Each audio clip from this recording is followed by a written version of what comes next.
Hello, welcome to Sikki channel. ఇవాళ ఉసిరికాయ పచ్చిమిర్చి రోటి పచ్చడి చేసుకుందామా?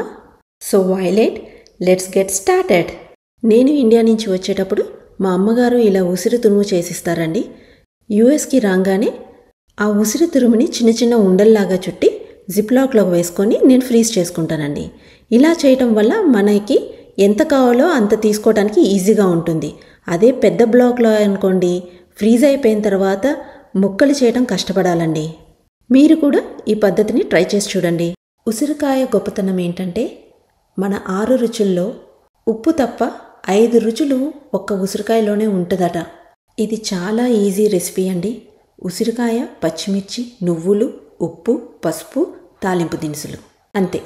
ఇప్పుడు ఒక బాండీలో కొంచెం నువ్వుల నూనె పూసుకొని పచ్చిమిర్చిని మగ్గనిచ్చుకోవాలి. ఆ తర్వాత నువ్వులు, చిటికెడు జీలకర్ర వేసుకొని దోరగా వేపుకోవాలి. కరివేపాకు, ఉసిరికాయ తురుము, లేదా మీ దగ్గర ఉసిరి ముక్కలు ఉన్నా పర్వాలేదు, ఫ్రోజన్ అయినా పర్వాలేదండి.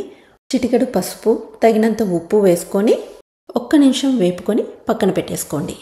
అదే బాండీలో తాలింపు కూడా వేసుకొని పక్కన పెట్టేసుకోండి. నేనైతే వెల్లుల్లిపాయ వాడట్లేదండి, కావాల్సిన వాళ్ళు వెల్లుల్లిపాయ కూడా వేసుకోవచ్చు. ఈ ఉసిరికాయతో ఒక చిన్ననాటి జ్ఞాపకం ఒకటి ఉందండి. డాబర్ చ్యవన్ప్రాష్ మీకందరికీ గుర్తుందో లేదో. ఆ అడ్వర్టైజ్మెంట్లోనే చ్యవన మహర్షి గురించి చెప్తారండి. చ్యవన మహర్షి తపస్సు చేసి చాలా నీరసంగా అయిపోతే ఆ దేవతాపుత్రులైన అశ్విని కుమారులు వచ్చి ఉసిరికాయతో మరికొన్ని ఔషధాలతో ఒక లేహ్యం చేసి చ్యవన మహర్షికి ఇస్తారట. అదే ఇప్పుడు చ్యవన్ప్రాష్ అండి.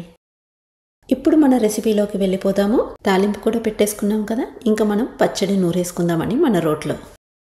మనము తాలింపుని కూడా తీసి పక్కన పెట్టుకున్నాం కదా, అది కూడా రోట్లో వేసుకొని కచ్చాపచ్చా దంచుకుంటే చాలండి. ఇక అయిపోయిందండి మన స్ట్రెంగ్త్ ట్రైనింగ్. అదేనండి పచ్చడి నూరుకోవటం.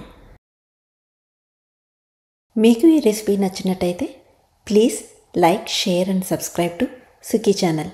Be healthy, be happy. Thank you.